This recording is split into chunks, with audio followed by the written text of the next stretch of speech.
ልንገራችሁ ሲሆን የሰው ስተት አይታችሁ ለፉ ካቃታችሁ ደግሞ የሰው ስተት አትፈልጉ የሰው ስተት የሚፈልግ ሰው ስሙ እንዲህ ይባላል እኩይ ፍልስጣ ይባላል እኩይ ፍልስጣ ማለት ምን ማለት ጋኔን እስቲ ጋኔን በሉ ጋኔን መሆን ከፈለጋችሁ የሰዎችን ስተት ፈልጉ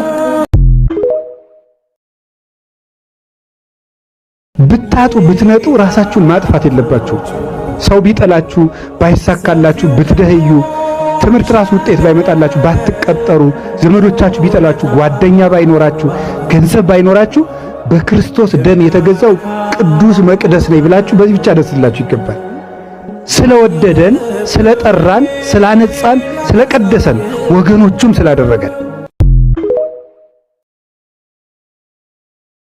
ክርስቶስ በመዋዕለ ሥጋዌው በሶስት አይነት መንገድ ሰዎች ከሞት አስነስቷል። አንደኛ አሁን ያነበብነው አልዓዛርን ያስነሳበት ነው።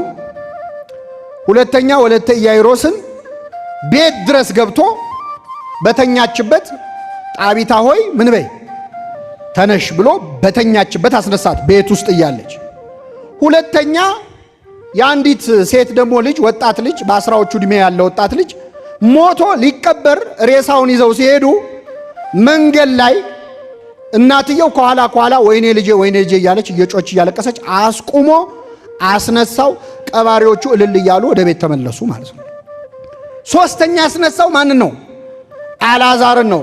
ከሞተ ስንት ቀን ይሆነው? ክርስቶስ በእነዚህ ሙት አነሳሶች ውስጥ ሊነግረን የፈለገው ነገር አንደኛ በዕለተ ምጽአት ምን እንደሚሆን ነው። አንደኛው ላይ ያስነሳው አባት ሴት ልጁን ያገኘው፣ ሁለተኛው ላይ ያስነሳው እናት ወንድ ልጇን ያገኘችው፣ ሶስተኛ ያስነሳው እህቶች ወንድማቸውን ያገኙት። በዕለተ ምጽአት አባት እናቱን ያገኛል፣ ልጁን ያገኛል፣ እናት ልጇን ታገኛለች፣ ወንድም እህቱን ያገኛል፣ እህት ደግሞ ወንድሟን ታገኛለች።